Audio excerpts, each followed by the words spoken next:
أشهد أن لا إله إلا الله.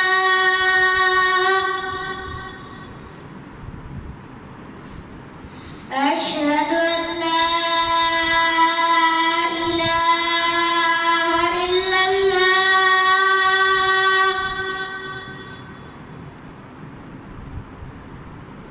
أشهد أن محمدًا رسول الله.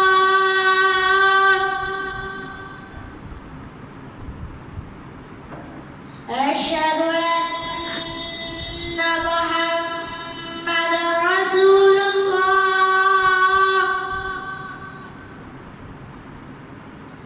حي على الصلاة.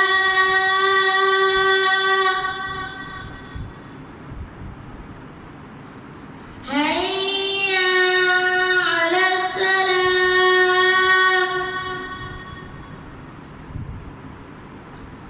حي على الفلاح.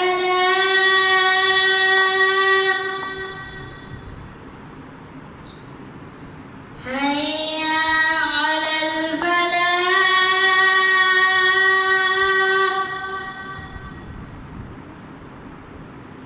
الله أكبر الله أكبر. لا إله إلا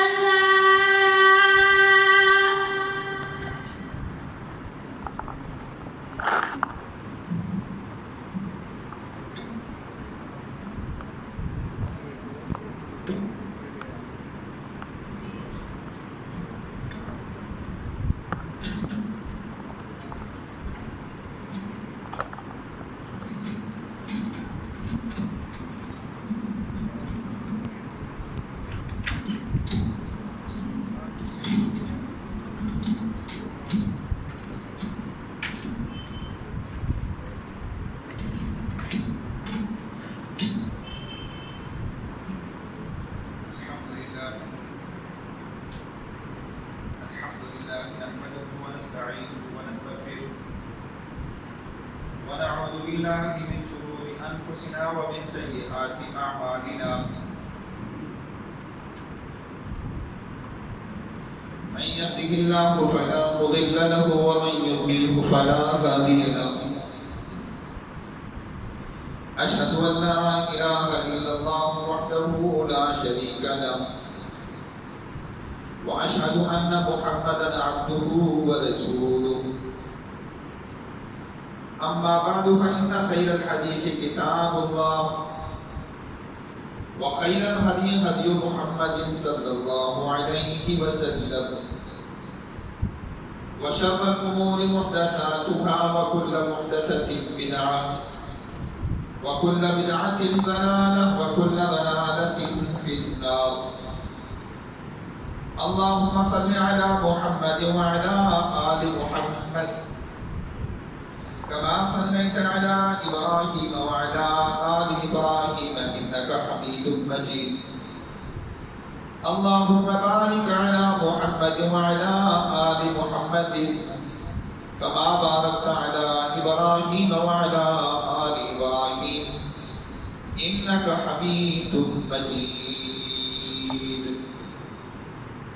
رب اشرح لي صدري ويسر لي أمري واحلل عقدة من لساني يفقهوا قولي. سبحانك لا علم لنا إلا ما علمتنا إنك أنت العليم الحكيم. أعوذ بالله السميع العليم من الشيطان الرجيم من همزه ونفخه ونفثه. بسم الله الرحمن الرحيم.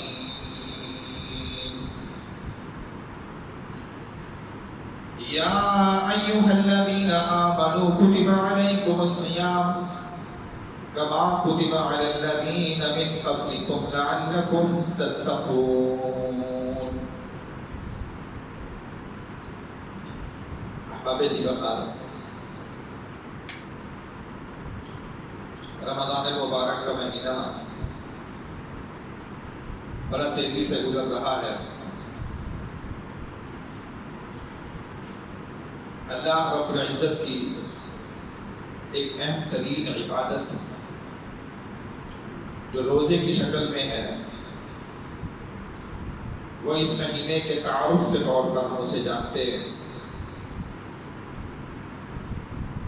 روزہ طعام یا پانی چھوڑنے کا نام نہیں ہے، بلکہ اللہ کا قرآن روزے کا ایک فلسفہ بیان کرتا ہے،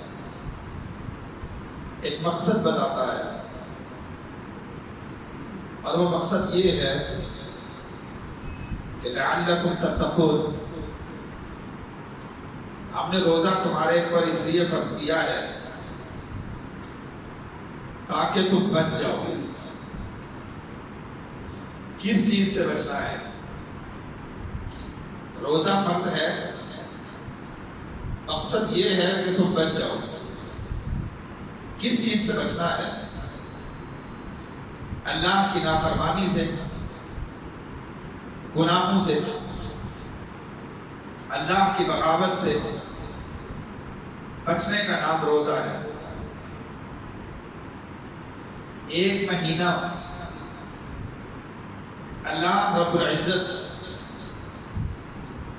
ہم سے حلال کام چھڑوا دیتا ہے.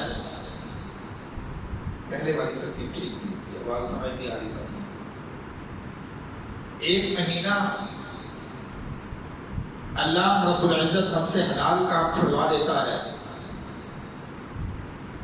پانی حلال ہے، کھانا حلال ہے، یہ اللہ چھڑوا دیتا ہے. یہ درس دینے کے لیے کہ اگر تم ایک مہینہ اللہ کے حلال کردہ چیزوں کو چھوڑ سکتے ہو تو باقی 11 مہینے تم حرام چیزوں کو کس طرح نہیں چھوڑ سکتے. حرام چیزوں کو چھوڑنے کی تربیت کا نام روزہ ہے. اللہ کے حرام کردہ کاموں سے بچنے کا نام روزہ ہے. یہی اللہ رب العزت فرماتے ہیں کہ لعلکم تتقون، روزہ تمہارے اوپر فرض ہے اور وہ اس لیے کہ تم بچ جاؤ. تتقون کا معنی بچ جانا ہے. یہ گناہ، ان سے بچنے کا مقصد کیا ہے؟ گناہ ایک منحوس چیز ہے جو انسان کی زندگی میں اس کے منفی اثرات ظاہر ہوتے ہیں.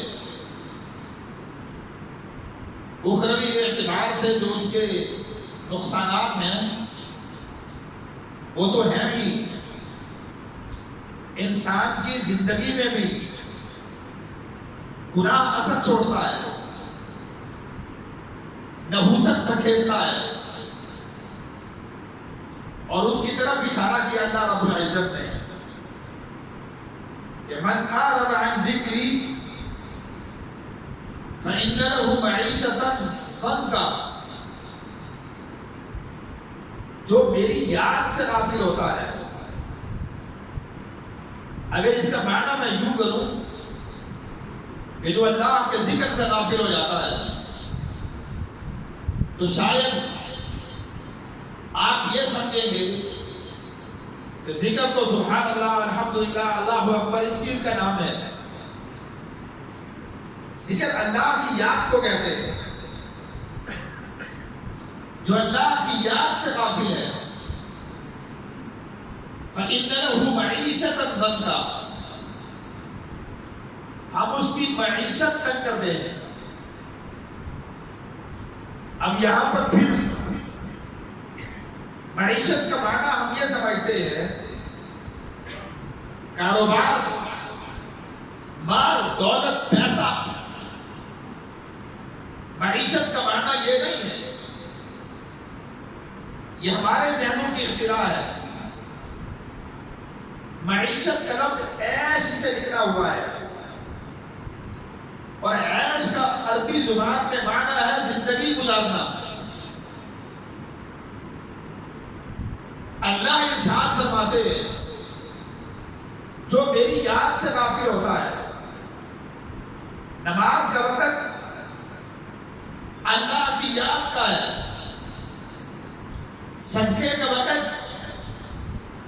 اللہ کی یاد کا ہے، روزے کا وقت اللہ کی یاد کا ہے۔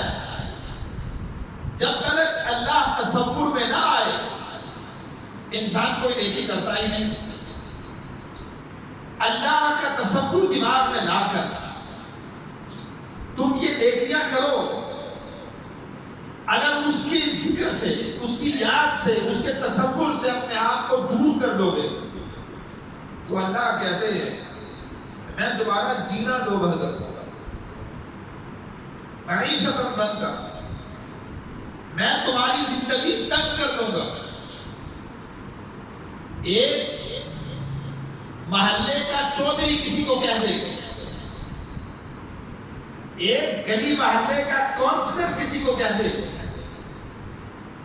تو مجھ سے بگاڑتا ہے، میں تیری زندگی دو بھر کر دوں گا۔ یہ انسان ڈرتا ہے، نہ معلوم کیا کرے گا، یہ نہ معلوم یہ میرے ساتھ کیا کرنا چاہتا ہے۔ اور ادھر سے احکم الحاکمین فرماتے ہیں فَإِنَّ لَهُ مَعِيشَةً ضَنْكًا، میں تمہاری زندگی بھی دو بھر کر دوں گا۔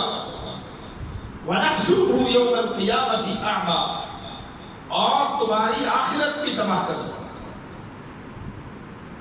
یہ گناہ کا نقصان ہے کہ زندگی میں بھی وہ نحوست چھوڑتا ہے اور آخرت میں بھی اس کے نقصان کا کوئی دائرہ کار نہیں ہے، اس کا کوئی محدود، کوئی حد بندی اس کی نہیں ہے۔ کتنا اس کے نقصانات ہیں، کتنا اس کے مفاسد ہیں۔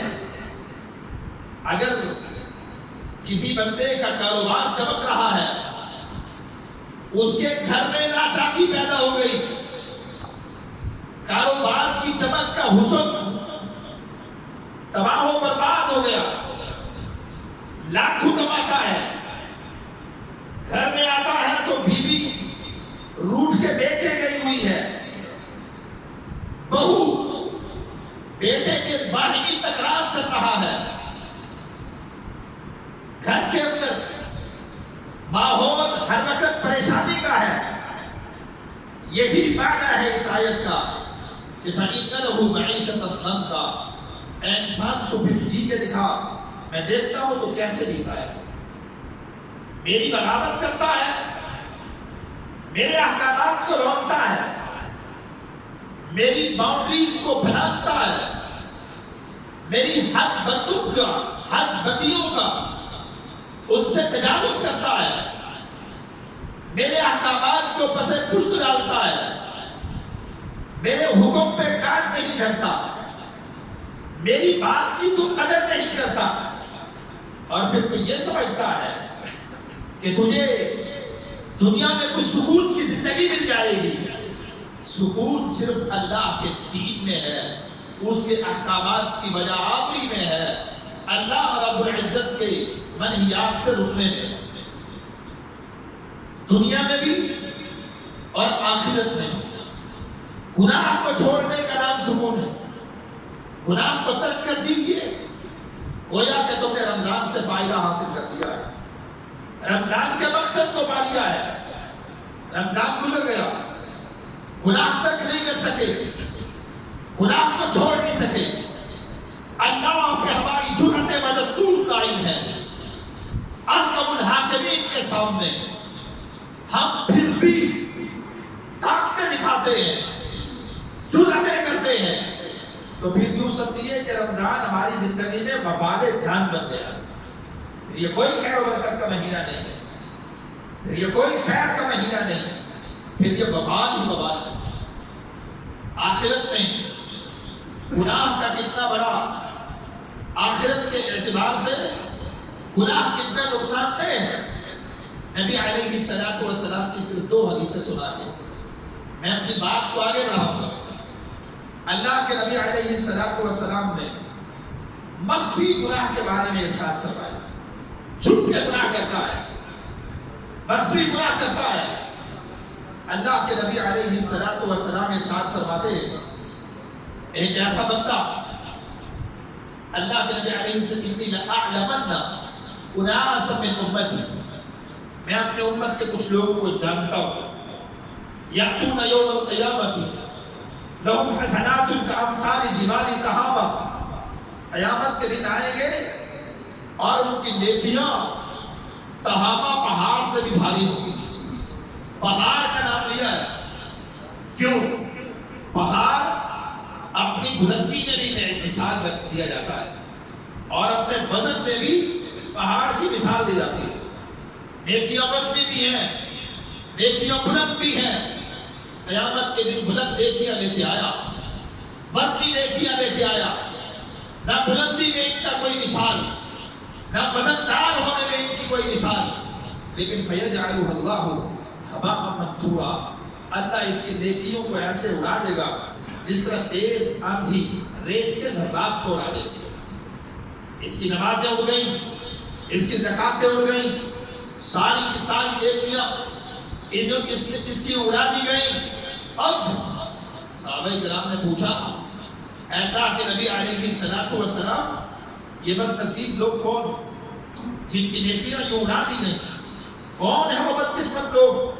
نبی علیہ السلام نے ارشاد فرمایا، یہ وہ بدقسمت لوگ ہیں، لوگوں کے سامنے یہ نمازیں بھی پڑھتے ہیں، لوگوں کے سامنے یہ صدقات بھی دیتے ہیں، لوگوں کے سامنے یہ صف اول کے نمازی بھی ہیں، لوگوں کی نگاہ میں یہ معتمر و حاجی بھی ہیں، لوگوں کی نگاہ میں معتکف اور اعتکاف کرنے والے بھی ہیں، لیکن اذا خلو بمحارم اللہ انتہکوها، لیکن جب خلوتوں میں، اکیلے پن میں انہیں گناہ کرنے کا موقع میسر آتا ہے تو یہ چوکتے نہیں، یہ گناہ کر گزرتے، یہ چھپ کے کیے ہوئے گناہ اتنی بھاری ہے کہ لوگوں کے سامنے کی ہوئی نیکیوں پر یہ بھاری پڑ جاتے ہیں۔ امام ابن قیم رحمہ اللہ نے ایک بات لکھی ہے، ایسا انسان جو لوگوں کے سامنے گناہ کرتا، جو لوگوں کے سامنے تو نیکیاں کرتا ہے، گناہ کرتے ہوئے لوگوں سے تو ڈرتا ہے، لوگوں کے سامنے گناہ نہیں کرتا، فرماتے ہیں اس انسان نے تو اللہ کی عزت ہی نہیں کی، اس نے تو اللہ کی قدر ہی نہیں کی۔ باپ کی قدر جانتا ہے، باپ کے سامنے گناہ نہیں کرتا، سوسائٹی کا احترام کرتا ہے، اس کے سامنے گناہ نہیں کرتا، ماں کے تقدس کا اس کا پتہ ہے، اس کے سامنے گالی نہیں دیتا، کیوں؟ ماں ساتھ بیٹھی ہے، غلیظ لفظ زبان سے نہ نکالوں، امی کا احترام مانے ہے، باپ کا احترام مانے ہے۔ کیسا بدقسمت انسان ہے کہ اسے کائنات کے ہر چیز کا، ہر سوسائٹی کے ہر فرد کا اس کی نگاہ میں احترام ہے، کسی کے سامنے یہ گناہ نہیں کرتا، اور کرتا ہے تو احکم الحاکمین کے سامنے کرتا ہے، اس کا اس نے احترام پھر جانا ہی نہیں۔ وما قدر اللہ حق قدری، اللہ فرماتے ہیں تم نے تو اللہ کا احترام سمجھا ہی نہیں ہے، تم نے تو اس کی قدر کو جانا ہی نہیں ہے۔ اور اس حدیث کا مطلب یہ بھی نہیں کہ اگر انسان چھپ کے گناہ نہ کرے تو اس کا مطلب ہر کسی کے سامنے کرتا رہے، نہیں، یہ دونوں ایک دوسرے سے بڑھ کے وبال رکھتے ہیں، ایک دوسرے سے بڑھ کے شرائط رکھتے ہیں۔ حدیث میں آتا ہے نبی علیہ السلام فرماتے ہیں کل امتی معافى الا المجاہرین. نبی علیہ السلام فرماتے ہیں میری ساری کی ساری امت قابل معافی ہے. اللہ چاہے تو ان کے گناہوں کو معاف کر دے، اللہ چاہے تو گناہوں کو پکڑ لے. اللہ نے میری امت کے تمام گناہوں کو قابل معافی بنا دیا ہے. لیکن کچھ لوگ ایسے ہیں جن کے کیے ہوئے گناہ اس رحمت والے رب کے سامنے، جس کی رحمت اس کے غضب سے وسیع ہے، جو یوم آخرت کا ذکر بھی کرتا ہے تو اپنی رحمت کا ذکر پہلے فرماتا ہے، اس رحمت والے رب کے سامنے بھی کچھ لوگ ایسے ہیں جن کے گناہ ناقابل معافی ہو گئے، معافی کی گنجائش ہی نہیں، ناقابل معافی ہے. صحابہ کرام نے سوال کیا اے اللہ کے نبی علیہ السلام، ایسے بدقسمت لوگ کون ہیں جنہیں اللہ بھی معاف نہیں کرے گا؟ معاف کرنے والی ذات تو وہی ہے، وہ رحمت والی ذات ہے، جنہیں وہ بھی معاف نہیں کرے گا. ایسا بدقسمت انسان کون ہے جس کے گناہ ناقابل معافی ہیں؟ نبی علیہ السلام نے ارشاد فرمایا یہ وہ بدقسمت لوگ ہیں جو رات کی تنہائیوں میں گناہ کرتے ہیں، اللہ رب العزت ان کے گناہوں میں پردہ ڈالتا ہے، صبح ہوتا ہے، صبح ہوتی ہے تو اللہ کے ڈالے ہوئے پردے کو تار تار کر دیتے ہیں اور اللہ کی ڈالی ہوئی پردے کی چادر کو خود پھاڑ دیتے ہیں. لوگوں کو جا کے بتاتے ہیں میں نے رات یہ گناہ کر دیا، میں نے یوں کر لیا، فلاں چوری کر دی، فلاں بے حیائی کر دی، فلاں ڈکیتی کر دی، فلاں کر دیا، فلاں کر دیا. یہ صبح ہوتی ہے تو یہ اپنے گناہ لوگوں کو بتاتا ہے تو اللہ رب العزت اس آدمی کو ان لوگوں کی لسٹ میں شامل کر دیتا ہے جن کے گناہوں کو معاف استغفار اور توبہ کے بغیر کیا جا سکتا ہے. ناقابل معافی. اللہ استغفار کے بغیر ان لوگوں کے گناہوں کو معاف ہی نہیں کرے گا.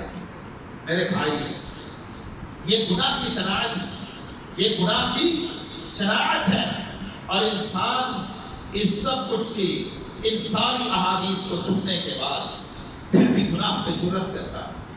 انسان طاقت کا اظہار کرتا ہے، اللہ کے سامنے اکڑتا ہے، اس کے باوجود بھی گناہ کرتا ہے، اور باوجود اس بات کے کہ اس انسان کو اللہ رب العزت نے یہ ارشاد فرمایا کہ وَخُلِقَ الْإِنسَانُ ضَعِيفًا، انسان تو بڑا کمزور ہے، تیری طاقت نہیں ہے کہ تو اللہ کے سامنے اکڑ سکے، تیری طاقت نہیں ہے تو اللہ کو للکار سکے، تیری طاقت نہیں ہے تو اللہ کے سامنے جرأت کر سکے، اور تو بڑا معمولی ہے. انسان تو بڑا معمولی ہے، تیرا وزن چند کلو، تیری قامت چند فٹ، 5-6 فٹ کا تیرا جسم، اور کسی کا 40 کلو، کسی کا 50 کلو، کسی کا 60-70 کلو وزن، تیری یہ حیثیت ہے. اور تجھ سے بڑی بڑی مخلوقات، تجھ سے بڑی بڑی طاقتور اللہ کی مخلوقیں، دیکھ وہ اللہ کے سامنے اس طرح جبین پیاز کو جھکائے ہوئے.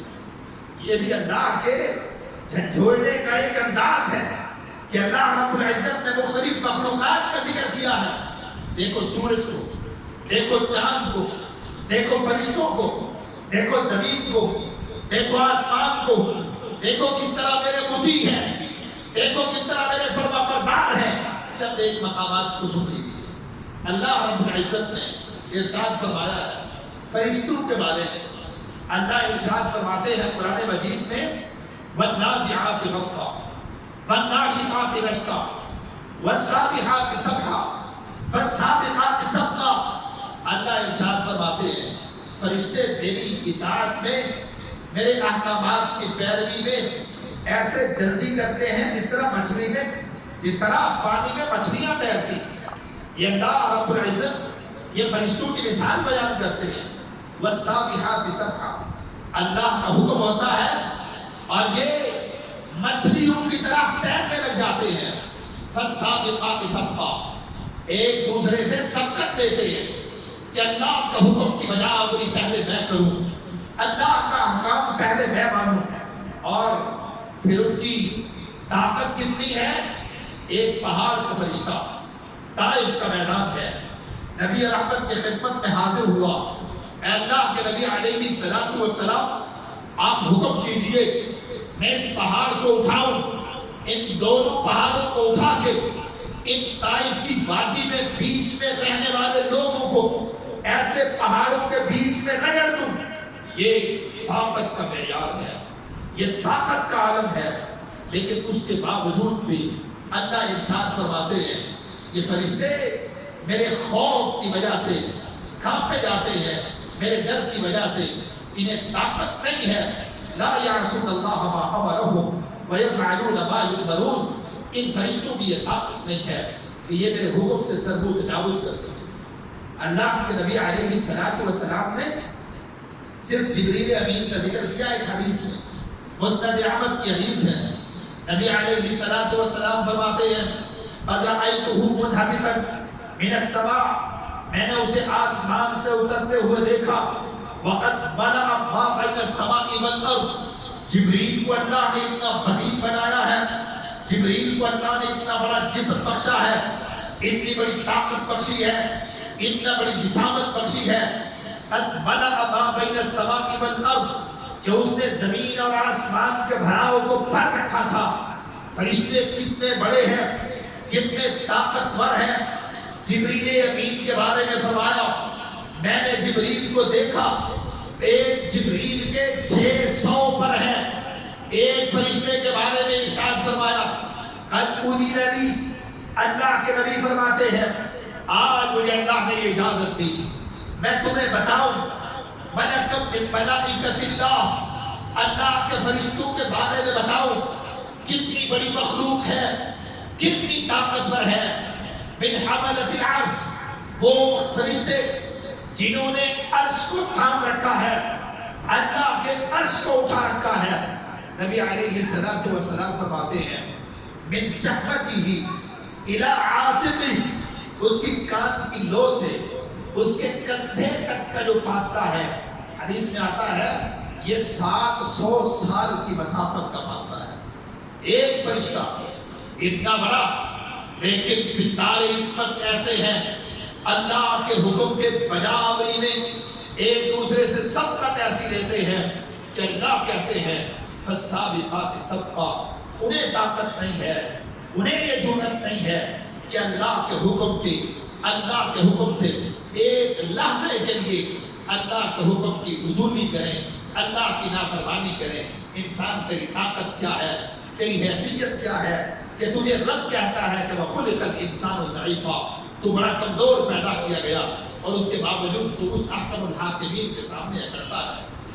اللہ کے نبی علیہ السلام نے ایک فرشتے کی مثال بیان کی جس کا نام حضرت اسرافیل ہے۔ کیا ڈیوٹی ہے؟ اب یہ بات ایمان افروز ہے، اسے غور سے سنیے۔ اسرافیل کی ڈیوٹی کیا ہے؟ اللہ نے جب سے اسے پیدا کیا ایک کام اس کے ذمہ ہے، اور وہ کام کیا ہے کہ اس نے جب قیامت قائم ہونے آیا اس نے سور کو پھونکنا ہے، اس کے علاوہ اس کا کوئی کام نہیں۔ نبی علیہ السلام ارشاد فرماتے ہیں کیف انعم وقد التقم سورا، اللہ کے نبی علیہ السلام فرماتے ہیں اس اسرافیل نے اس سور کو اٹھا کے اپنے منہ میں دبا رکھا ہے۔ آج جو انکساری کا عالم یہ ہے کہ اس نے اپنے سر کو بھی جھکا رکھا ہے اور اپنی آنکھوں کو اٹھا رکھا ہے اور سور کو منہ میں دبا رکھا ہے۔ محدثین کرام نے اس کی حکمت یہ بیان کی کہ وہ ایک فرشتہ جس کا صرف ایک اس کی ڈیوٹی ہے کہ اس نے قیامت قائم ہونے پر سور کو پھونکنا ہے، اس نے سور منہ میں لے رکھا ہے۔ اس کی وجہ یہ ہے کہ جب اللہ کا حکم ہو اے اسرافیل تو سور کو پھونک دے، اتنی دیر کی تاخیر بھی نہ ہو کہ سور کو اٹھایا جائے، منہ میں دبایا جائے اور اسے پھر پھونک دیا جائے، اتنی تاخیر بھی روا نہیں ہے۔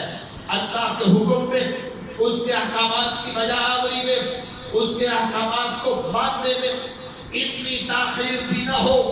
طاقت کے باوجود، جسامت کے باوجود، بدانت کے باوجود، اتنا تمام تر جسو کے باوجود اتنی بھی تاخیر نہیں کرتے اللہ کے حکم میں کہ اللہ کا حکم ہو اور وہ اس کو اٹھائیں اور اپنے منہ میں دبائیں اس کو۔ اتنی تاخیر بھی وہ نہیں کرتے اللہ کے احکامات میں. اور انسان ایک طرف تو ہے کہ تو اللہ کے ایک ایک حکم کو چن چن کے اپنے پس پشت ڈالتا ہے، اور پھر تجھے اشرف المخلوقات ہونے کا دعویٰ بھی ہے کہ ساری کائنات سے سب سے بہترین اشرف اور پاکیزہ ترین مخلوق بھی میں ہوں. کبھی سوچا اللہ رب العزت نے یہ ہم کو اس کرۂ ارضی میں، اس کائنات میں، اس کرۂ ارضی میں، اس میں 3 حصے پانی ہے، ایک حصہ زمین کا ہے، اور اس ایک حصے میں بھی اللہ کی اربوں مخلوقات رہ رہی ہیں. ان اربوں مخلوقات میں سے ایک مخلوق انسان ہے، اور پھر ان اربوں انسانوں میں سے ایک انسان میں اور آپ ہیں.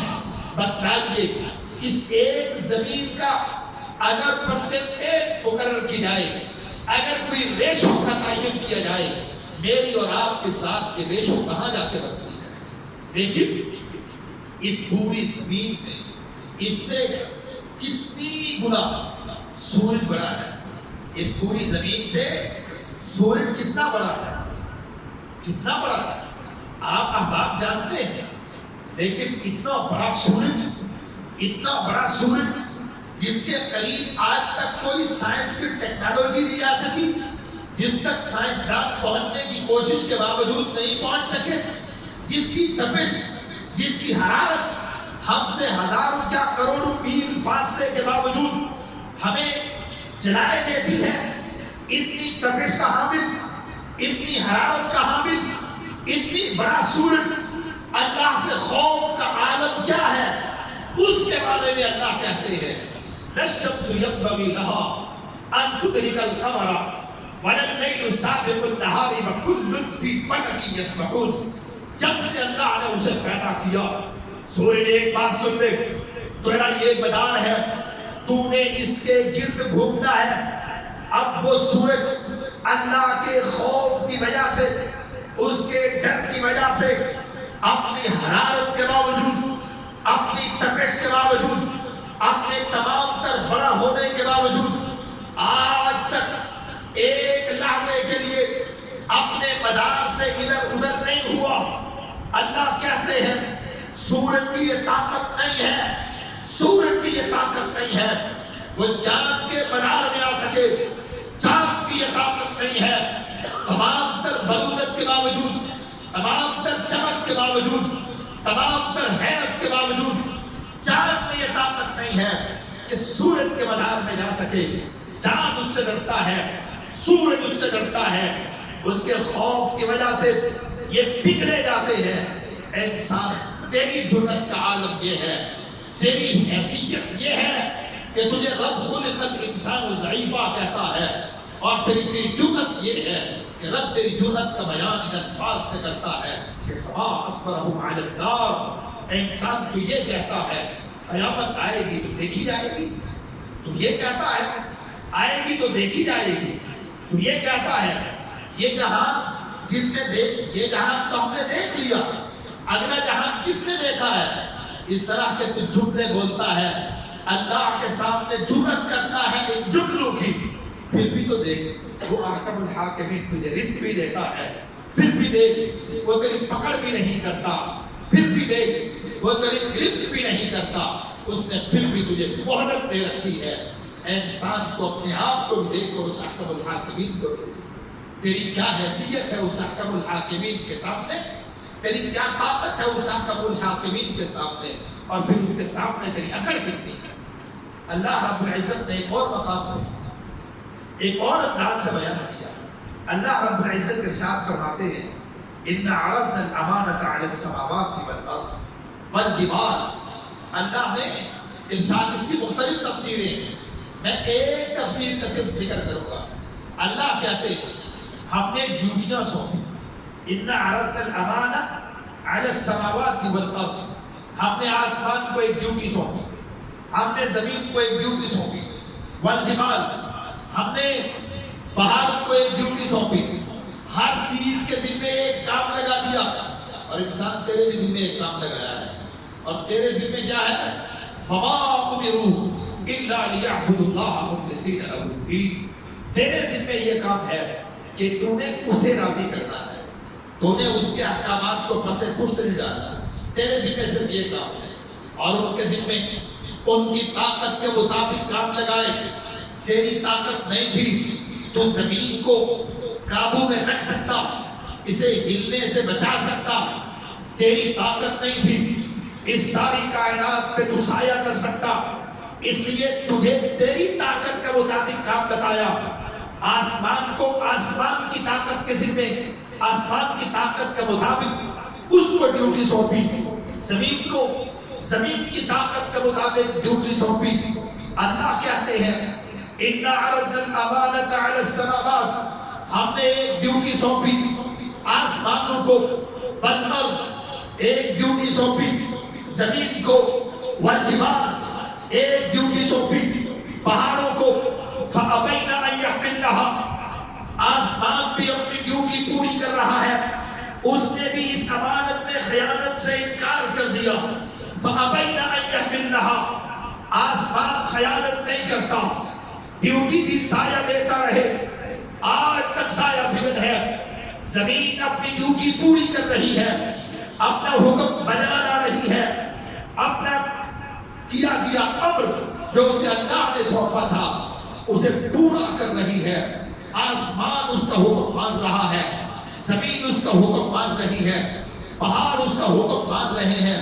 وَأَشْفَقْنَ مِنْهَا، آسمان اس سے ڈرتا ہے، زمین اس سے ڈرتی ہے، پہاڑ اس سے ڈرتے ہیں، لیکن فَحَمَلَهَا الْإِنسَانُ إِنَّهُ كَانَ ظَلُومًا جَهُولًا، اے انسان باوجود ہے کہ میں نے تجھے پہاڑ کے برابر طاقت بھی نہیں دی، باوجود ہے کہ میں نے تجھے زمینوں کے برابر طاقت بھی نہیں دی، باوجود ہے کہ میں نے تجھے اس کائنات کی باقی مخلوقات کے برابر طاقت نہیں دی، اس کے باوجود اور طاقت کے باوجود میری نافرمانی نہیں کرتے۔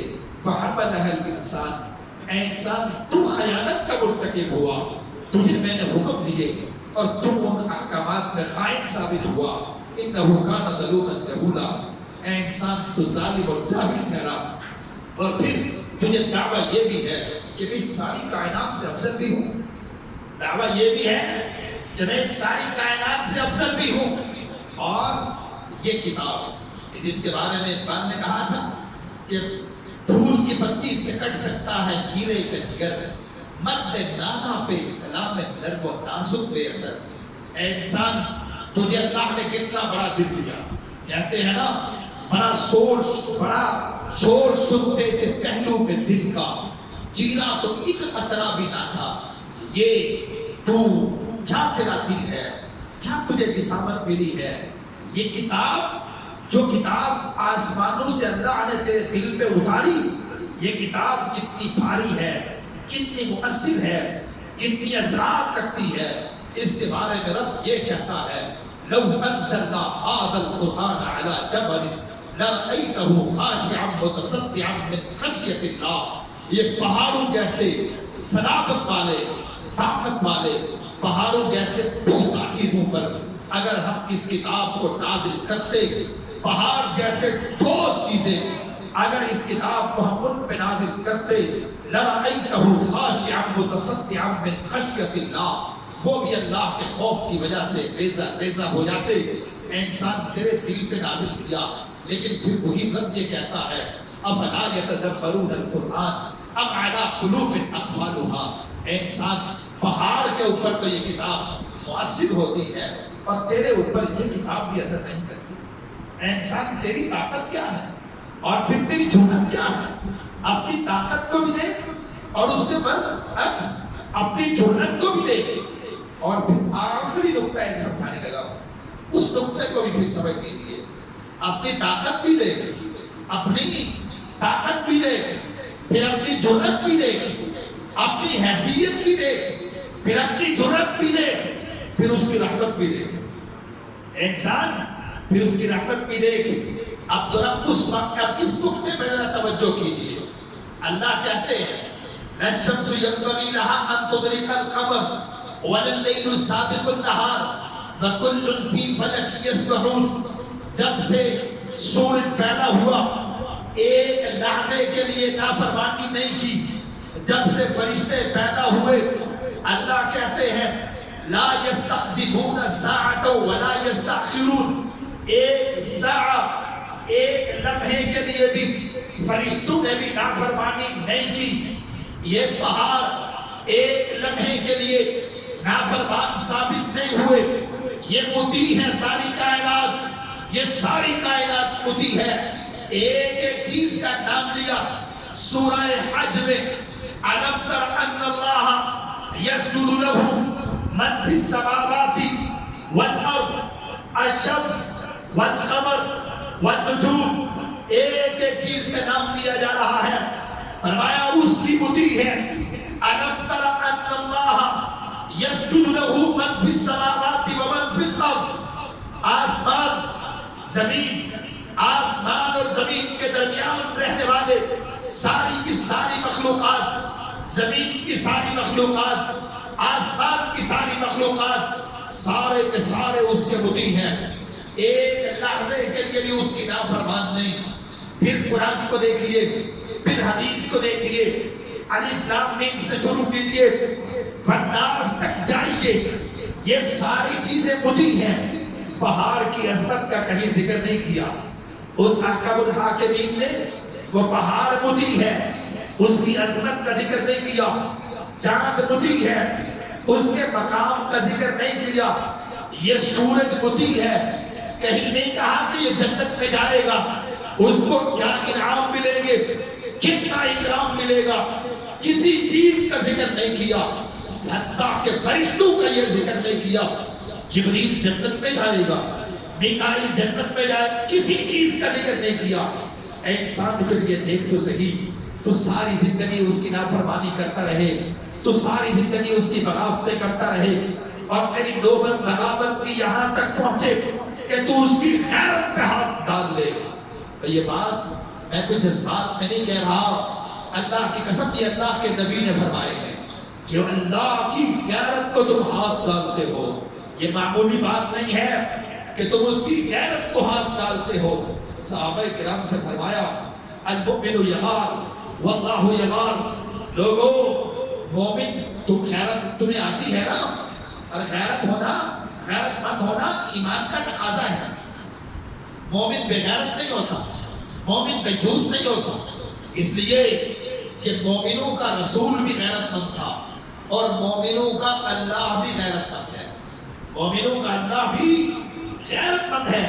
صحابہ کرام نے سوال کیا, اے اللہ کے نبی, ہمیں اپنی غیرت کا تو پتہ ہے, ہماری چادر و چار دیواری کو کوئی پھیلا کے ہمیں غیرت آتی ہے, ہماری عزتوں کو کوئی بری نگاہ سے دیکھے ہمیں غیرت آتی ہے. اللہ کو غیرت کس بات پہ آتی ہے؟ اللہ کے نبی وما غیرت اللہ, اللہ کو غیرت کس بات پہ آتی ہے؟ رحمت کائنات علیہ السلام نے فرمایا اذن تہی کا محارم, اللہ کو غیرت اس وقت آتی ہے جب اس کی حرمتوں کو پامال کیا جاتا ہے, جب اس کی حرام کردہ چیزوں کا کوئی ارتکاب کرتا ہے.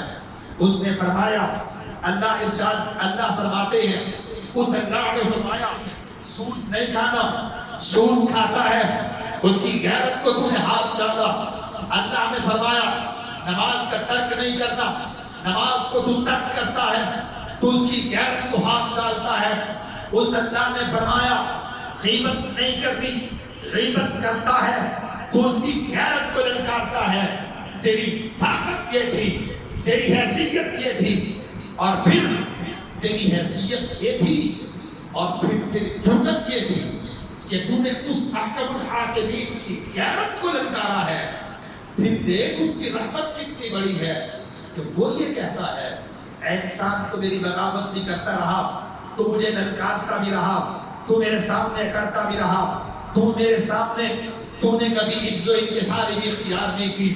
بڑا میں تھا, میرے سامنے تو اکڑ کے اپنی بڑائی کا ذکر کرتا رہا. بڑا میں تھا, تو میرے سامنے اپنی طاقت دکھاتا رہا. بڑا میں تھا, میں نے تجھے بلایا, تو میرے بلانے پہ نہ آیا. میں نے تجھے کہیں جانے کا کہا, تو میرے کہنے پہ نہ گیا. میں نے تجھے کسی کاروبار سے روکا, تو وہ کرنے لگ گیا. میں نے تجھے کسی نیکی کا حکم دیا, تو اکڑ گیا. اس سب کچھ کے باوجود اے انسان میرا اور تیرا مقابلہ جگتا ہی کہاں ہے؟ تیری اور میری حیثیتوں میں زمین و آسمان سے بھی زیادہ کا فرق ہے۔ میرا کیا شایان شان کہ اب میں تجھ سے مقابلے پہ اتر آؤں، میرا تجھ سے کوئی مقابلہ نہیں۔ جا آج بھی تو میرے دروازے پہ آ جا، میں تیری بغاوتیں بھی بھول جاؤں گا، میں تیری اکڑیں بھی بھول جاؤں گا، میں تیرا للکارنا بھی بھول جاؤں گا، میں تیرا اکڑنا بھی بھول جاؤں گا۔ ایک مرتبہ اے انسان تو میرے دروازے پہ آ جا، میں نہ صرف یہ ساری چیزیں بھول جاؤں گا بلکہ تیری یہ ساری کی ساری چیزیں، تیری یہ ساری کی ساری خطائیں، تیری یہ ساری کی ساری بدکاریاں، تیری یہ ساری کی ساری لغزشیں، نہ صرف انہیں بھول جاؤں گا بلکہ نیکیوں میں بدل دوں گا۔ اولئک یبدل اللہ سیئاتہم حسنات۔ او میرے بھائی، آج تک اللہ کی قسم میں بھی آپ بھی، ہمارے بہنیں، ہماری مائیں، ہمارے آباء و اجداد، ہمارے بیٹے، ہماری سوسائٹی کے افراد، ہمارے دوست و احباب من حیث القوم، ہم اللہ کے سامنے کرتے رہے، ہم اللہ کے سامنے اپنی جرأتیں دکھاتے رہے، ہم اس کے سامنے نہ جھکے، ہمیں وہ بلاتا رہا، ہم اس کے بلاوے پہ نہ آئے۔ ایک دن میں 5 مرتبہ مؤذن کہتا تھا اللہ بڑا ہے، اللہ بڑا ہے، اللہ بڑا ہے، اللہ بڑا ہے۔ تیرا کاروبار چھوٹا، تیرے دوست چھوٹے، تیرے عزیز و اقارب چھوٹے، تیرے ماں باپ چھوٹے، تیرے بہن بھائی چھوٹے، تیری اولاد چھوٹی، چھوڑ ان سب کو۔ جب اس کا بلاوا آیا تو اس کی طرف آ جاؤ۔ ہم اکڑ گئے، ہم نے جرأت دکھائی، بلاتا ہے، بلاتا ہے۔ ایک میرا افسر مجھے بلائے، میں نہ جاؤں، دوسرے دن مجھے ڈسچارج کر دیا جائے گا۔ آپ کے دکان کا مالک آپ کو بلائے، آپ نہ جائیں، دوسرے دن چھٹی کرا دی جائے گی۔ دیکھ اس رب کی رحمتوں کو، ایک دن میں تجھے کئی مرتبہ اس کے بلانے والوں، اس کی طرف بلانے والوں نے بلایا۔ ایک دن میں کئی مرتبہ تجھے پکارا گیا، تجھے داعیوں نے جھنجھوڑا، تجھے خطیبوں نے جھنجھوڑا، تجھے واعظوں نے جھنجھوڑا، تجھے اللہ نے بلایا، تجھے قرآن نے جھنجھوڑا، تجھے حدیث نے جھنجھوڑا۔ نہ تو واعظوں کے کہتوں میں آیا، نہ مؤذن کی باتوں میں آیا، ہر ایک کی بات کو تجھے پسے پشت ڈالا، اکڑ گیا اپنے رب کے سامنے۔ آج پھر وہی رب تجھے کہتا ہے میرے بندے میں تو اب بھی ماننا چاہتا ہوں، اب رمضان کا مہینہ ہے، یا باغی الخیری اقبل ویا باغی الشر اقصر۔ اے نیکیاں کرنے والوں اب بڑھ جاؤ اور نیکیاں کرو۔ اے میرے سامنے اکڑنے والے انسان، اے میرے سامنے جرأت دکھانے والے انسان، اے میرے سامنے اپنی طاقت کا مظاہرہ کرنے والے انسان، مجھے بڑا نہ ماننے والے انسان، اب تو مجھے بڑا مان دے، میں اب بھی تجھ سے ماننے کے لیے تیار ہوں اور تیری ساری زندگی کی خطاؤں سے درگزر کرنے کے لیے تیار ہوں۔ میرے بھائی، یہ رمضان کی گھڑیاں ہیں، ان میں خدا اللہ ہم سے ناراض ہے اور ناراضگی کے مظاہر اس نے کئی انداز سے ہمیں دکھائے ہیں۔ دیکھو اس سے بڑھ کر کیا ہو، فلسطین میں آپ کے سامنے ہے، ماؤں بہنوں کو، بھائیوں کو انہیں اونھا لٹا دیا جاتا ہے۔ اسرائیل کی آرمی ان کے سامنے گن تول کے ٹھہری ہوئی ہے، ہماری کسی کی جرأت نہیں ہے ہم وہاں نماز ادا کر سکے۔ ہماری یہ اس کی ناراضگی کے مظاہر ہیں۔ وہ کہتے ہیں، اردو کا ایک محاورہ ہے کہ اللہ لٹ نہیں مارتا، اللہ لٹ نہیں مارتا، رب مت مار دیتا ہے۔ ہماری مت ماری جا چکی ہے، ہمیں اس کی ناراضگی نظر نہیں آتی۔ اس کی ناراضگی کو محسوس بھی کیجیے اور پھر اس کی طرف پلٹ آئیے۔ اللہ میرا بھی حامی ناصر ہو۔ ان ساری گزارشات کا بنی مخاطب میں خود تھا، اور اس کے بعد من حیث القوم سب گناہگار ہیں۔ اللہ من حیث القوم ہمیں اجتماعی استغفار کی توفیق بخشے۔ میں ایک گزارش پچھلے سال بھی میں نے آپ سے کی، ہمارا نیچے خان میں ہی اللہ کی توفیق سے ایک بہترین ادارہ ہے شعبہ حفظ القرآن کا۔ تو رمضان کے مہینے میں کوشش ہوتی ہے کہ اپنے ادارے میں ہی جمعہ پڑھاتا ہوں، کیونکہ سال بھر کا گزر بسر اور سال بھر کا جو خرچہ ہوتا ہے اسی سے آپ نے اکٹھا کرنا ہوتا ہے۔ تو یہ آپ بھائیوں کی شفقتیں ہیں، آپ کی محبتیں ہیں، میں آ جاتا ہوں۔ بات کہ آپ کوشش کریں ہمارے ادارے کے لیے زکوٰۃ کی مد میں، صدقات کی مد میں خصوصی طور پر تعاون کریں۔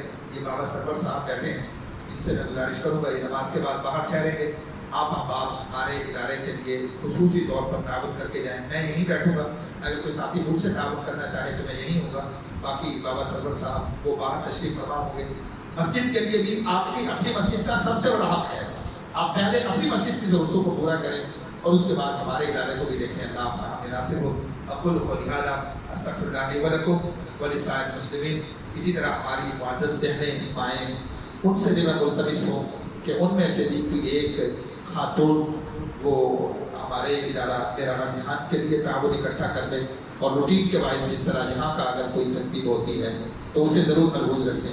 اس سے میں قطع نہیں روکتا بلکہ اس کی رغبت دلاتا ہوں. اقول قولی ھذا استغفر اللہ لی ولکم ولسائر المسلمین.